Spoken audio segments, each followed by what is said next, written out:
George Galloway. I'm one of the founders of No2Nato, No to War, which has swept the anti-war movement throughout the Western world and really made a dent on public consciousness, particularly in the last week, which I shall describe in just a minute. But our philosophy is very clear.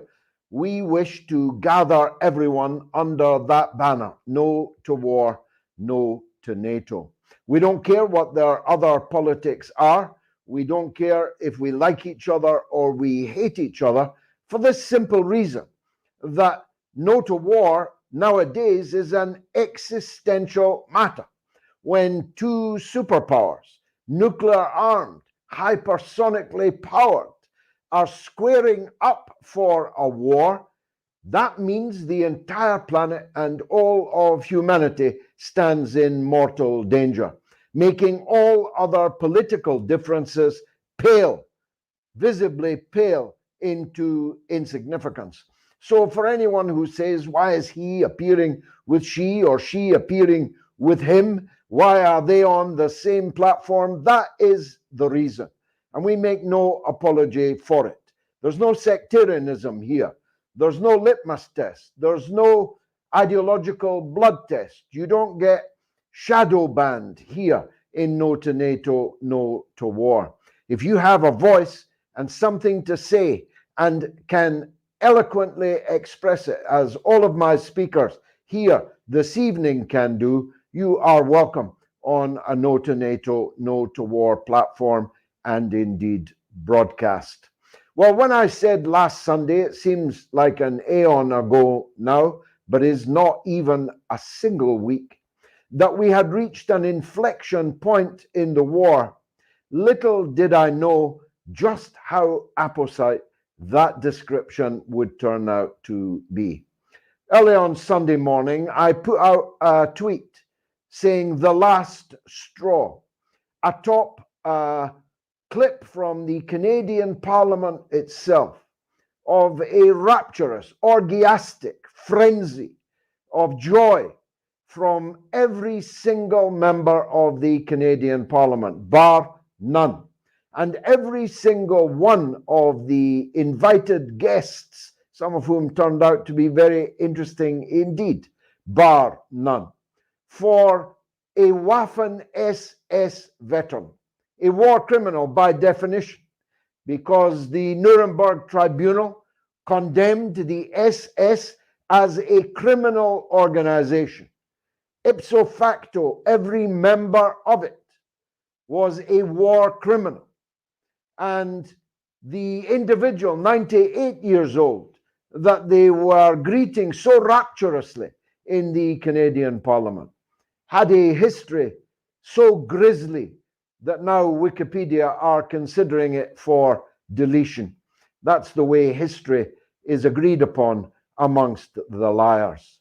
The 98-year-old killer, pogromist, participator and enabler of the Holocaust in the East, which killed millions of people, Polish Jews and other Polish people, Ukrainian Jews and other Ukrainian people, partisans captured fighting the Nazi invasion of Operation Barbarossa, ordinary civilians in Ukraine that would not kowtow and collaborate with the invading and occupying Nazi forces, were all murdered in significant part by the regiment that this individual, being greeted in the Canadian Parliament, had volunteered to join.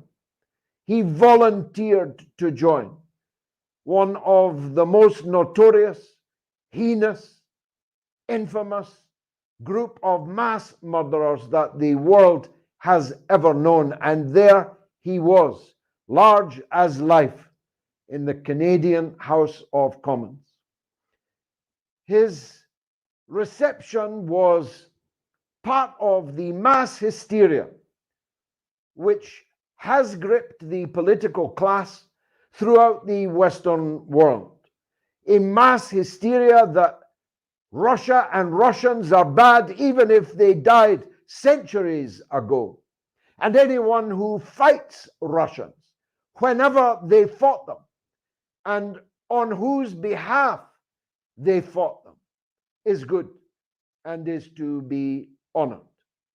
And in scenes that will live forever, whatever Wikipedia deletes, whatever the Hansard of the House of Commons in Canada decides, and they are seriously debating now whether to excise the entire episode from the parliamentary record, forgetting that this is 2023 and these scenes are indelibly etched into the minds of hundreds of millions of people around the world and will never be forgotten.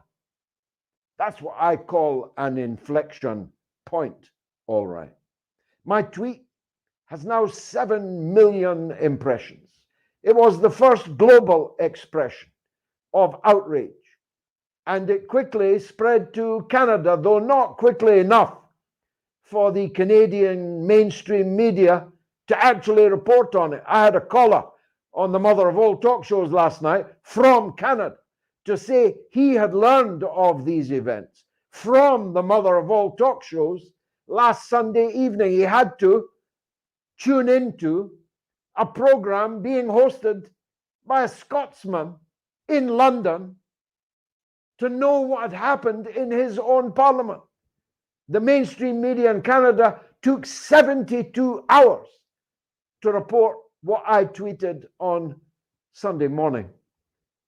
But they can't ever now be allowed to forget it. And I don't believe that the mass audience that were impacted by these events will ever forget it either. I believe that the narrative has changed. The game has changed. This is news from the front line. We are not, of course, fighters on the front line, but we are, all of us, fighters on the information war front line. And a decisive advantage has just passed to us. And a number of salient points emerge from the whole affair, which is, I remind you, not even yet a week old. The first is that the narrative we have been enunciating over the last 500 days and more, that part of the reason for the need to decisively defeat this regime in Kiev is that it is infested by Nazis and by Nazism. The second is that Canada and North America as a whole has a real Nazi problem. Thousands of Nazis were shipped to Canada at the end of the Second World War by Britain. Britain drew up a list called the Rimini List. It was drawn up in Rimini in Italy, then under Allied occupation, which specified which Nazis would go where in the Western world. Of course, the United States took the creme de la creme, the scientists, the rocket engineers, and the people that they knew that they would need.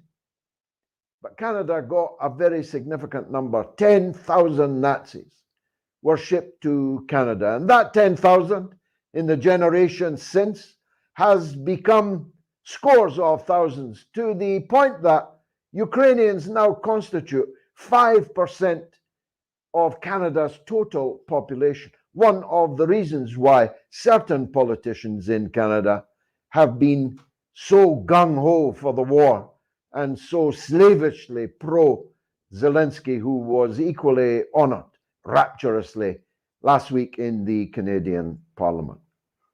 And very few of the sons and daughters, grandsons, granddaughters, now great-grandsons and great-granddaughters in Canada seem to have disavowed the ideology and the actions of their forefathers. So you have a sizable constituency.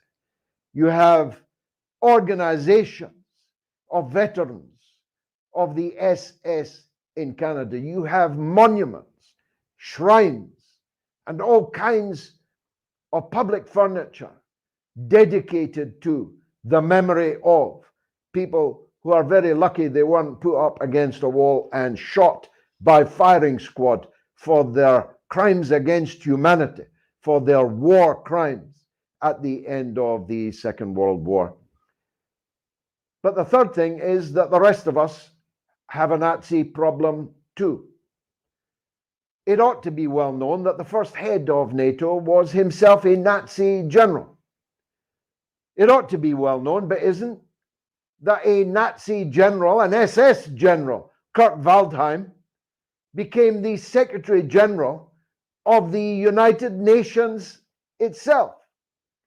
It ought to be well known that there are Nazis and people who pray in that direction are seeded throughout NATO and throughout the infrastructure of Western political life.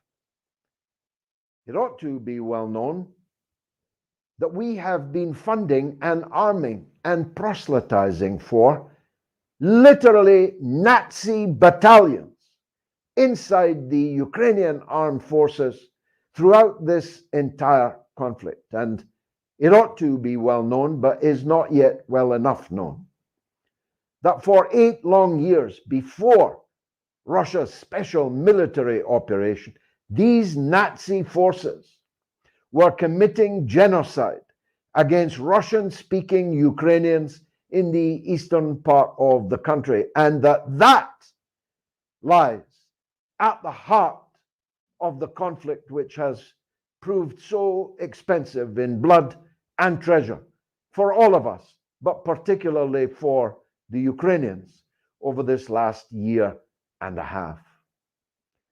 The dying is done by Ukrainians and Russians, but the decisions are made by the Western governments and particularly the government of the United States of America with its most loyal satraps, Germany and the United Kingdom being close behind in their zealotry for this mass killing. The good news is none of this will be as hard to prove now as it was before last week. The ball is burst. The narrative is burst. The quietude on these questions is burst. Even now in Canada, where the advantage has shifted decisively towards us and against Trudeau and Freeland and the others in his gang. The good news is that no one will ever look askance again when we tell them that Russia is not the criminal in this story, that the criminals are us, that the war party is us, that this war was created by and is continued by not Russia, but us. We are the baddies. In the past, until last week, that was a difficult stone to push uphill against a tidal wave of fake news, falsification, and the suppression of our alternative point of view. But it will not be such a steep hill to push that stone up any further. Enough from me for the moment. We have a galaxy of important and now increasingly well-known speakers to address you at this rally online this evening.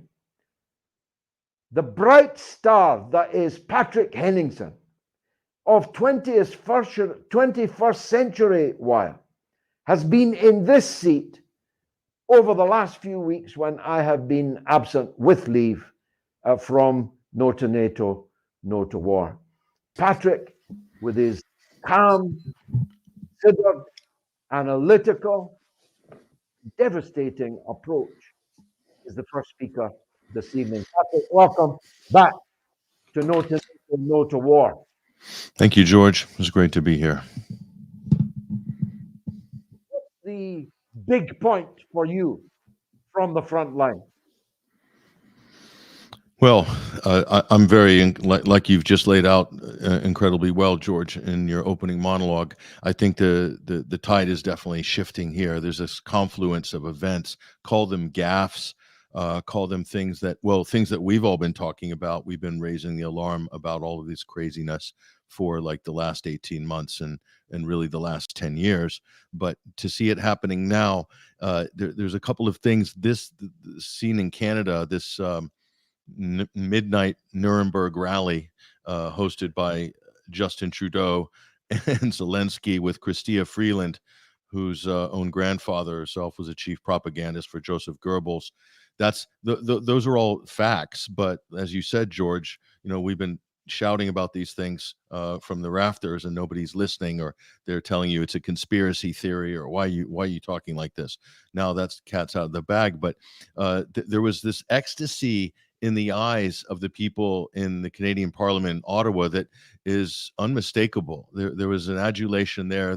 Why they were venerating this Waffen SS veteran, and the news commentators and the Canadian Broadcasting Company, when they're doing the solemn commentary explaining it on the news, you could hear them saying, and he helped to liberate Ukraine from Russia. And then at that point you knew, and I think I think this was intentional, George, in the sense that they knew who this person was. At least the top brass did. But I really, truly believe, George, and I know I'm probably giving him a wide berth here, but a lot of politicians and people in the media, they are really clueless about history. They don't understand any of this. They've been swept away with this narrative on this tsunami of virtue signaling for the last 18 months. And when somebody is presented like that to them, they wouldn't be able to put two and two together, thinking who was fighting the Russians in the Second World War. Well, in Ukraine, it could only have been one counterparty. Of course, that's Nazi Germany. So I really think this speaks to the lack of education, the ignorance, the total delusionality that seems to be completely pervasive in the G7 zone, in NATO governments and so forth. They really don't understand. They don't know. Now they do. So we actually have to, we owe them a debt of gratitude for this gaffe, because this is a really important turning point.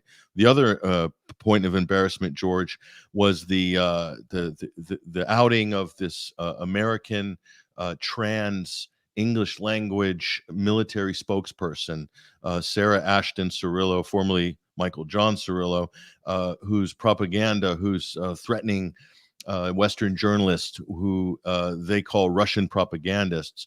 This got the attention of the U.S. State Department. It's huge embarrassment. This person's kind of attracting all the wrong attention, and also probably making a lot of people uncomfortable in places like Germany and other polite society in Europe and the UK. But that's also a huge point of embarrassment. And not only that, but for the Ukrainian people themselves. I think this whole scene with Zelensky there, with Trudeau, the Ashton Cirillo affair, plus the United States government, the shutdown in terms of the economic budget arguments, which happens every 6 months, as you know, with the deficit spending running out of control as normal fare in the United States. But now they've attached the Ukraine issue to this. And so while the money that they send to Ukraine in itself is not going to break the bank of the U.S. Federal Reserve in their deficit spending sprees, but it's emblematic of a wedge issue. It's risen to the level of wedge issue. And this is really important. So all these three things, this confluence of events, it gives politicians an excuse to look for the exit. And no one else shows this in perfect form than Poland. So Poland, the truth be known, the public face of Poland has always been absolute shoulder to shoulder with the government, with Ukraine from the beginning. They've been very hospitable. They facilitated a U.S. military buildup in that part of the country, making it the kind of new Germany in a way. That's the way it was looking like it was heading. But there were fissures there, and those fissures were deep. The Polish public are not keen to fight Russia in a third world war. So this incident in Canada allowed them the excuse they needed to take a step back in order to turn down the temperature a little bit. So the honeymoon phase with Ukraine, with all of these state actors, is now gone. That phase is over. The thrill is gone. And now we're down to the reality of it. And the reality is there is no military path for Ukraine going forward. People are starting to realize it, but then there's the liability of all the associations with these radical ideologies like Nazism, which is rife in institutions in Ukraine, has been that way for a very long time, but has really been allowed to grow because it's been armed and funded by NATO, by the United States. And once again, George, the United States and its partners have shown to be very adept at backing those with radical ideologies, the most extremists, partnering with them, whether it's the Mujahideen and Al-Qaeda. You could even say ISIS. We might even throw into that category, arguably. But here they are again in history. They always partnered. In fact, they've been grooming and watering and feeding the radical Ukrainian nationalist movement since the Second World War, truth be known. And that's declassified. This isn't anything that we even need to prove. It's in the Library of Congress. And there's plenty of documents that you can Google right now to show that's the case. And Canada is probably one of the worst offenders in this. But the United States and Canada and the Five Eyes have been able to manage this because they saw always Ukraine would be the soft underbelly in which to weaken and attack the Soviet Union during the Cold War. But what happened, George, at the end of the Cold War? We were supposed to dismantle all of these things and get back to normal relations, but no, they ramped it up at the end of the Cold War, and that's the problem. And this is why we're in the situation that we're in right now. It's funny, with Five Eyes at their disposal, they couldn't see who was standing in the gallery and to whom they were offering their rapturous reverence. Thank you, Patrick, as always. Laurie Spencer is another longtime colleague of mine. She's a journalist, a broadcaster, an analyst, a television personality, but she's no to NATO, no to war, and she is welcome here. Laurie, Patrick peerlessly described there the midnight Nuremberg rally that went on just north of where you are in Ottawa. Were you surprised by it, first of all? Did you see it in real time as a tremendous gaffe, or did you see it as a logical conclusion of the path that Western leaders and Trudeau in the van have been on? Well, first of all, George, thanks for having me back. Yes, we were on the air live Friday on Maverick News. I'm the American correspondent for Maverick News. Maverick News is a Canadian news network based in Ontario, and we were carrying live the stream of Zelensky's visit to the parliament. And when the speaker introduced Yaroslav Hunka, he introduced him as someone who was fighting the Russians in World War II, and that gave me pause. Yeah, because I know who fought the Russians in World War II, and I said, wait a minute. But we were live on the air, so I didn't want to say anything until I'd researched this man, and I spent Saturday finding out who he was. And yes, he was in the Waffen-SS Galicia Division. So we went with the story on Sunday. And as far as I'm aware, I think we were the first news outlet in Canada to report that story. Strangely enough, the mainstream media was silent about it until it went viral on social media, and there was so much public outrage, rightly so.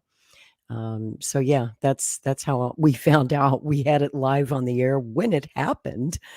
But in my research, it's big news, Laurie, on social media. But did it make the mainstream? Not in Canada. And it took a while in the United States as well. There was a strange delay in reporting that story. Gee, I wonder why. You see, that's peculiar to me, Laurie, because I don't want to be offensive to Americans, but one of our pet hates over here is the proliferation of Second World War films which show John Wayne winning the war, show Americans winning the war, which for a start they didn't enter until it was 2 years old. And secondly, it was the Russians, not the Americans, that won the war. But these are Western societies for whom the Second World War is apparently important. The defeat of Hitler is the great achievement of 20th century government in Western countries. And yet, here was a member of the Five Eyes, a British Commonwealth country, a member of NATO, a leading liberal progressive prime minister, hailing a mass murdering SS man. And yet, none of them, certainly in Britain, none of the mainstream media have made this an issue at all. Shameful. Absolutely shameful. And there's a lot of scrubbing of the internet also happening right now. And as you just said, the Canadian Parliament is looking to strike the whole thing from the record. So something I found in my research, and it's what I wanted to bring to you today, and this has been very much covered up in the news, is that Yaroslav Honka wrote his own memoir and he published it on the internet. It was a blog that he published in 2011, and he told his story of what it was like in World War II and why he joined the Waffen-SS.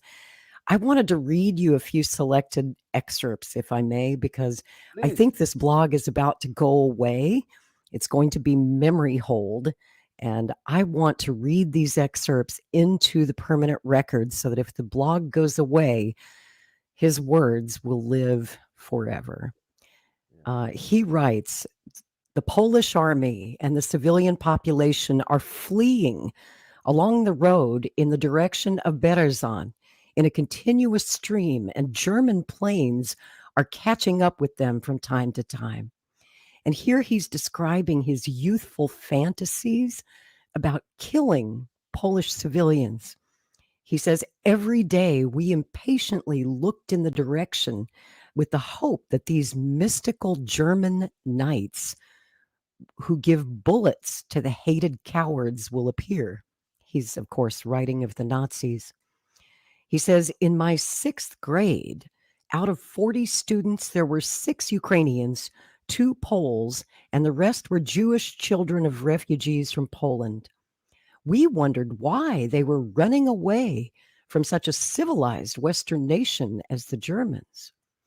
He goes on to describe the Nazi invasion of Ukraine, of course, Operation Barbarossa.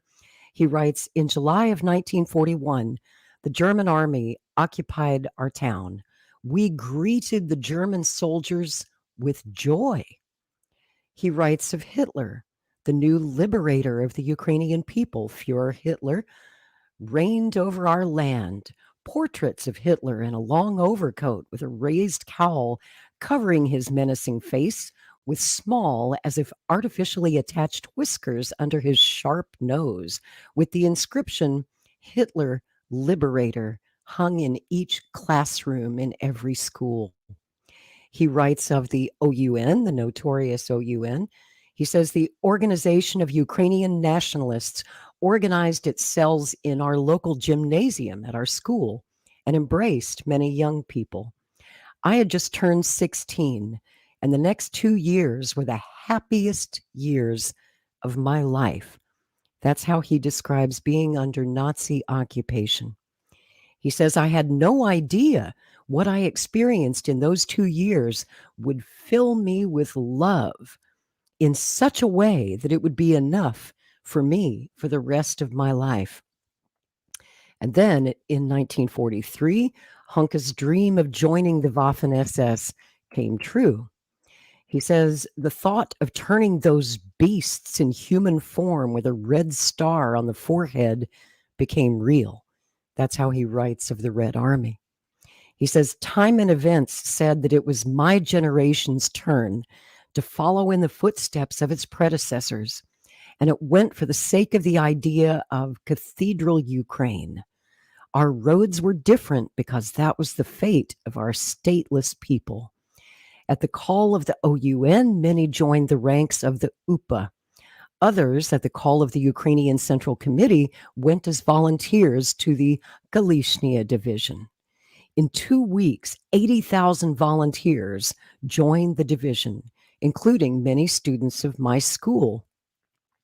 None of us asked what our reward would be, what our provision would be, or even what our tomorrow would be. We felt our duty to our native land, and we left. He talks about how the Red Army mowed down his division. He says, many students of my local gymnasium died a heroic death in the ranks of the UPA in the Galishnia Division. Of the Holocaust, he says very little.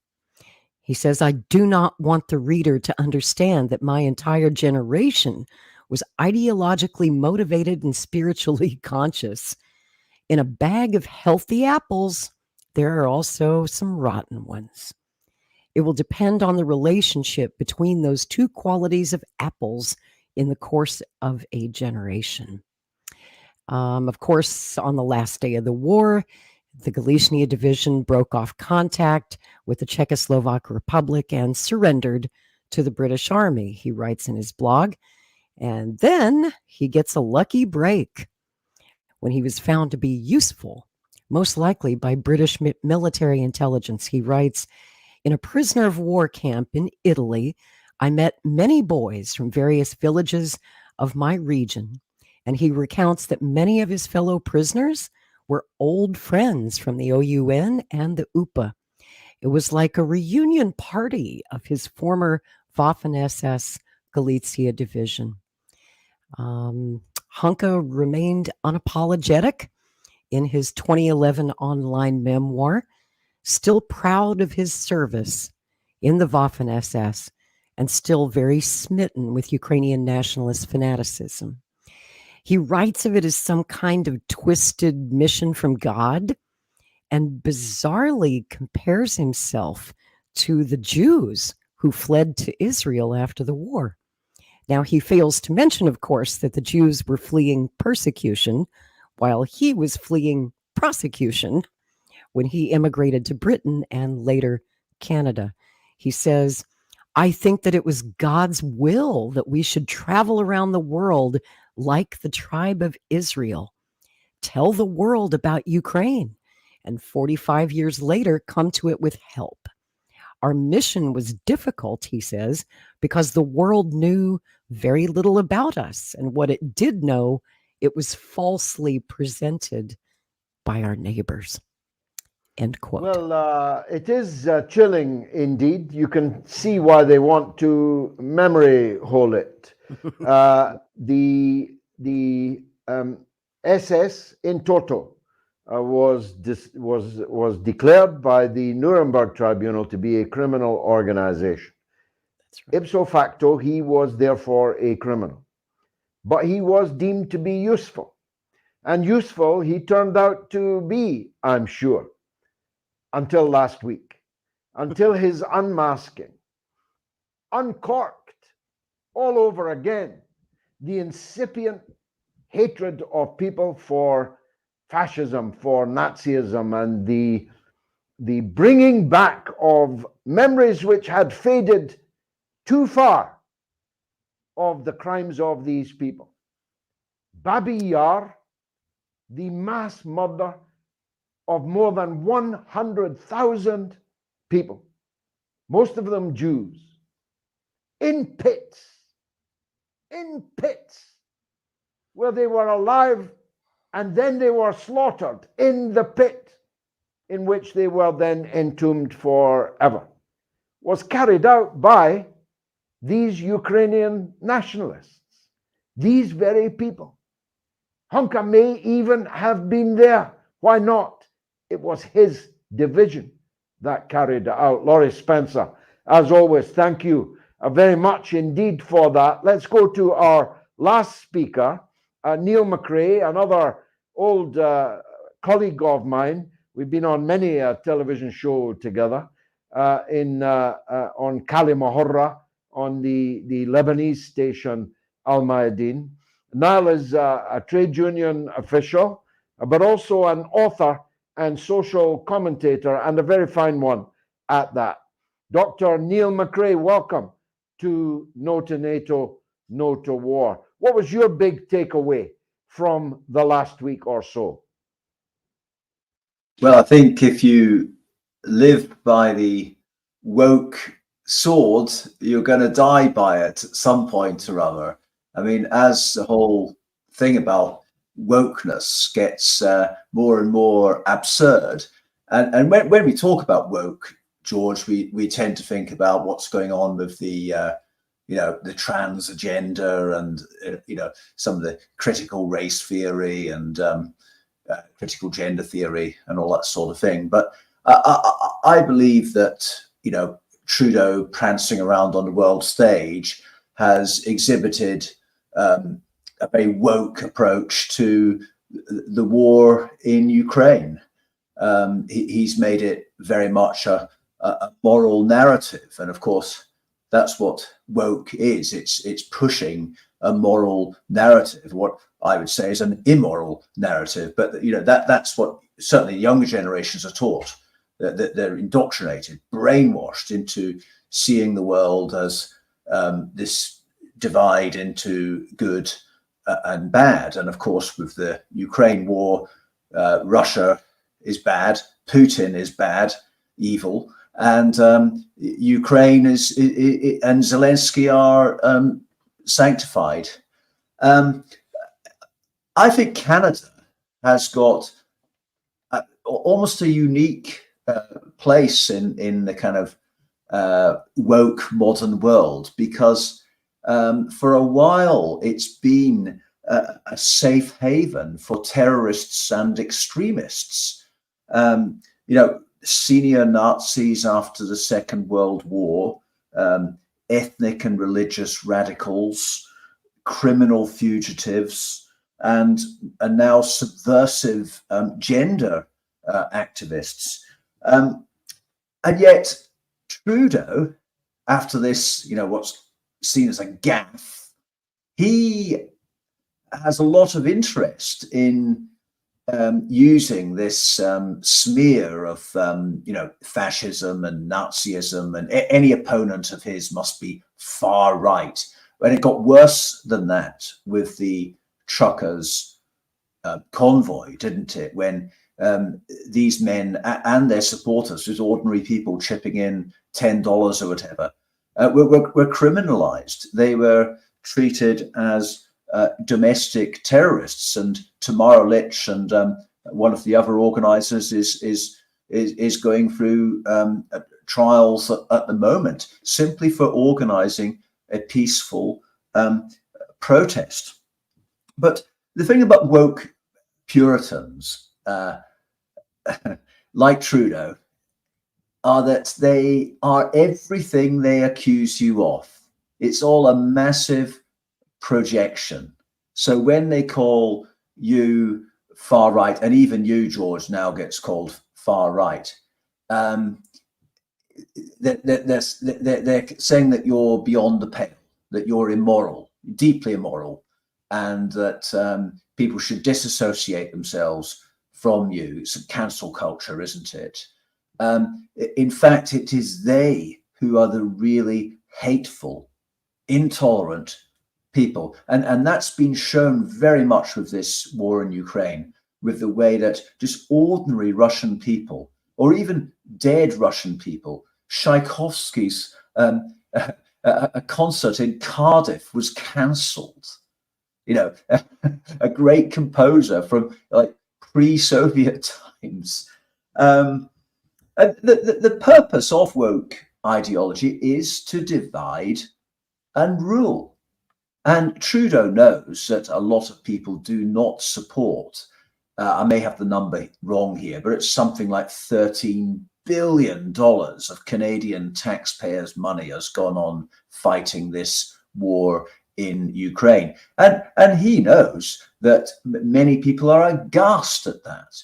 You know, Canada might be a rich country, but it's got lots of social problems, as indeed any developed country has now, because poor people are not being looked after by their governments anymore. The government looks at them with disdain or total neglect while spending money on their ideological projects. And as you've pointed out this week, George, this isn't just a problem of neo-Nazis in Ukraine. This is actual Nazis going back to the, as the Laurie, the previous speaker said, the armed resistance in Ukraine, fighting with the Waffen-SS in the Second World War. But we shouldn't judge people too much on their parents or grandparents. But Chrystia Freeland, as you say, the Deputy Prime Minister of Canada, her grandfather was a chief propagandist for Hitler. Klaus Schwab of the World Economic Forum, his father produced flamethrowers for the Wehrmacht. Not a well-known fact. The program lives on. The Nazi program lives on. It's a program of totalitarian technocracy, willingly facilitated by faux liberal dictators such as Justin Trudeau. It's funny, I think it was Oscar Wilde, it might have been Bernard Shaw, who said, the more they talked of their honor, the faster I counted my spoons, for they were undoubtedly stealing them in the days when spoons were made of silver. The more they talk of their virtue, the more they talk of their liberalism and their progressivism, the more it becomes clear that they are the most authoritarian, hateful, intolerant people anywhere to be found in the world, and now no longer shy even of openly demanding that one be silenced, that one not be in polite company, but be silenced, and so that no one can ever hear them again. Some liberalism that, Dr. Neil. Yes, indeed. And our big challenge on alternative media, if we can call it that, is to try and wake people up, because too many people, I'd still say the majority of society just doesn't understand what this climate con, this net zero scam is about. They don't understand what this trans subversive gender ideology is about. They don't understand what the pandemic totalitarianism is about. They just see governments doing what they can in response to situations. Ukraine's been invaded by nasty Putin, and if we don't stop it now, he'll be, his tanks will be reaching the French coast before long. People don't join the dots. And this is our big challenge, is to try and get people to understand that what's going on in Ukraine, what's going on with global boiling, as they call it, what's going on with the World Health Organization and the World Economic Forum, it's all part of the same agenda.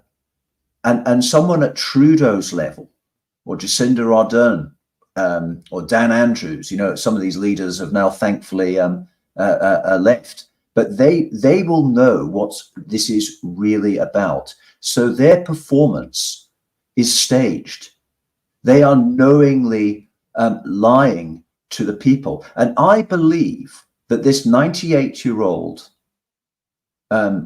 Ukrainian who was fighting with the Nazis, I believe Trudeau knew that. He knew this wasn't a gaffe. he thought that he could get away with it, because I think one of the things that they do, these tin pot dictators like Trudeau, is they always have a dual purpose to what they're doing. One is that they have the simple message that goes out to the masses who just believe it. They just see this Ukrainian war hero and think brilliant. But they know that there's 15 to 20% of critical thinkers who do know what's going on, who would know that a Ukrainian who was fighting the Red Army in the war was fighting for the Nazis. And they do that as well because they're rubbing it in. They're trolling us. But unfortunately for Trudeau, this is very much backfired. It has, Dr. Neil, as always. Thank you very much indeed for joining us. Let me go back to Patrick Henningsen, if I may. It has come to something, Patrick, that the only defense these Canadian politicians have got is that they are incredibly stupid. Will this have any impact on their prospects of continuing in office? Yeah, it's not exactly handicapping, is it, these days, George, in politics? Yeah, I mean, that's not going to shock any of the Canadian electorate either. Unfortunately, Canada has this first past the post system. So I don't know how many decades it's been since there's been a leader that has more than 50% of the vote. Trudeau got 32%, I think, of 60% eligible that actually came out to vote in the last election. Hardly a mandate, but with the coalition they stitched together at the 11th hour, there he is again, once again. But I think this is a bridge too far. I think this is going to haunt him for a very long time, because his brand has always been the virtue signaling, the latest thing, the current thing. He's always been sort of with it on the trends.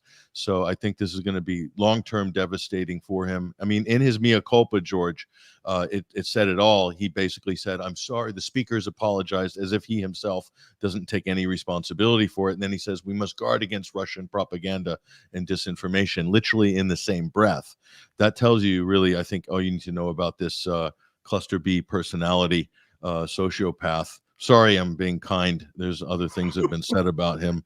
But you know what's amazing about this is the final comment on this, George, is that, see, the opportunity in Ukraine, by setting the stage, by engineering the events and the conditions to bring Russia, to bait Russia into a special military operation on February 24th, 2022. Okay, this allowed, and this is why I think this was engineered to absolute perfection, because they knew that they were losing the public opinion on expeditionary wars and humanitarian interventions over the years. They absolutely crashed with Iraq. Libya is an unmitigated disaster for Europe as well. That's directly at NATO's feet. Syria, the proxy war in Syria, and Yugoslavia, and the list goes on and on. This having Russia intervene allowed all these Western countries to absolve them of all of their past sins. This is why they've been almost evangelical about Putin's war of choice. You know, the tropes are there, like at the top of every heading. Putin's war of choice, Russia's war of aggression, etc. This allowed them to absolve them of all of their sins, and to rekindle their love affair with international law. All of a sudden becomes relevant in U.S. discourse, political discourse, and on the media as well, who also are a partner to all of these undeclared illegal wars of aggression over the years at the hands of NATO, the United States, and Britain mainly. But this allowed them to do that and to rediscover their morality. And this is why this is what the excitement's about, because it's literally a chance to be reborn, in their eyes anyway, in the eyes of the Western public, to be legitimate once again. And they could then wage these moral crusades around the world in service of democracy and liberty. Okay, so I think that this is the main motivators, because let's face it, NATO's record is really, really bad, and half the world's leaders are probably looking at it like, why does it even exist in 2023? And it's given them a raison d'etre, and that's why I think they've clung to this issue. They're waving the Ukrainian flag ceaselessly because somehow they believe that this is the path to salvation for them. Laurie Spencer, in the United States, you're blessed. In Britain and Canada, both the governments and the opposition are completely evangelically in support of NATO and the war. But in the United States, you have now not one but two serious candidates running for the presidency who are completely against this war and will end it if they, or end their country's involvement in it if they are elected. How did that come to pass that the anti-war side in the US is stronger than it is virtually anywhere else? I don't know if that's saying much, George. We still can't get enough people in the streets here in the United States. Of course, we had the Rage Against the War Machine rally back in February and had a respectable crowd, but not nearly enough people. And still, when you look at our Congress, every time there's a funding package for Ukraine, the majority vote for it. There is, some opposition to the war. Strangely enough, on the Republican side, not a single Democrat is opposing the war except Robert F. Kennedy Jr.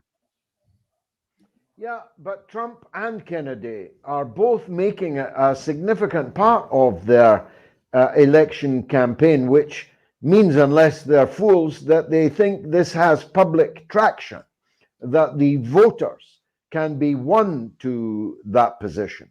And I'm pretty sure that they are right about that, not least because just like downtown Vancouver could do with some of the money that's been spent on Ukraine, every main street in America, every bridge, every highway could do with some of the 130 billion that's been sent to Ukraine. So the economic as well as the geostrategic issues are beginning to mature quite well. It's not long, until the American presidential election. Laurie, last word from you. I just want to say that what Niall said was absolutely correct. Trudeau might play dumb, but he knew exactly who Yaroslav Hunka was. In fact, Hunka's daughter-in-law posted a photograph on Facebook of Yaroslav Hunka sitting in the private quarters of Justin Trudeau last Friday in his wheelchair, waiting to meet privately with Trudeau and Zelensky. And that is why Zelensky's been strangely quiet, and so has Deputy Prime Minister Freeland. And Trudeau must resign. Freeland must resign. And I think that Yes, all 338 cloud, members of their parliament should resign as well. Definitely. Every cloud has a silver lining, Laurie. If Exactly. not for what happened last week, Chrystia Freeland would have been the next Secretary General of NATO. She certainly ain't going to be now. Dr. Niall McCrae, last word to you before I wrap the meeting up. It's been a top meeting, I would say. What about the British? As I said, the so-called opposition is lockstep with the government on the war and on sending desperately needed public expenditure to a war thousands of miles away from us, over whether or not Kupiansk should be on one side of a line on a map in a country of which we know little, when it's been on different sides of different lines many times in the last 100 years. It's quite a feat to win both the government and the opposition to unquestioning support for such an enterprise. Is that going to hold? Is there any possibility of the British people falling out of love with their government and their opposition, not least because of this subject? Well, again, I would draw a comparison to climate change. So we've got this clamour for net zero, and it's not just at national government level. Every council city and county council up and down the country, and it's the same across the West. But just talking about the British experience for now, is that you get citizens turning up to council meetings, and what they hear is just almost, it's like a parallel universe where every single one of the councillors appears to believe, and that's not just Labour and Conservative and Liberal Democrat and Green, it's the independents as well. Every single one of them seems to believe that there is an urgent climate crisis, and they speak all the language of net zero and I need to do this, need to do that. And that's the way they've been on Ukraine. 650 MPs in Westminster. Now, if you look at the COVID, there's a few MPs now that are speaking out against the COVID regime and the iatrogenic harm caused by that regime. But that's a small minority. You've got hardly anyone who would dare say they don't believe in a climate emergency. And with Ukraine, it's almost, I don't think there's been a single MP who said we should stop funding this war in Ukraine. But again, drawing the contrast with climate change, what we're now seeing with these net zero policies, with the road charging, with blocking roads, 20 miles an hour speed limits and all that sort of thing. I mean, in Wales, there's a huge backlash and it cannot be ignored. It cannot be ignored. And I think that scheme will be scrapped. So we're starting to see real pushback now, real resistance. There's a momentum. And when people join the dots, because that's the crucial thing here, people need to join the dots. And when they join the dots and see that their health services, their social services, all the things that they're used to getting in their towns and communities are not being funded anymore, where is the money going? Well, a lot of it is being sunk into this money laundering scheme in Ukraine. And once people realize that, and once they properly begin to understand why this is being done, then we'll get some real resistance, and hopefully then we'll get good size marches on the streets. Dr. Niall McCrae, author and social commentator, Laurie Spencer, journalist and historian, and Patrick Henningsen of 21st Century Wire, thank you for joining us on this No to NATO, No to War rally. And I ask the audience, whether watching now live or later, to make sure that you follow No to NATO, No to War on all the social media platforms to boost our numbers. Make a donation to the organization if you possibly can. And above all, spread the word about this great global movement that is gathering strength and gathering force to make a decisive change in the way we do things here in the NATO West. I've been George Galloway. You've been a marvelous audience. Thank you for joining us, and join us again for the next rally in 2 weeks' time. Good night.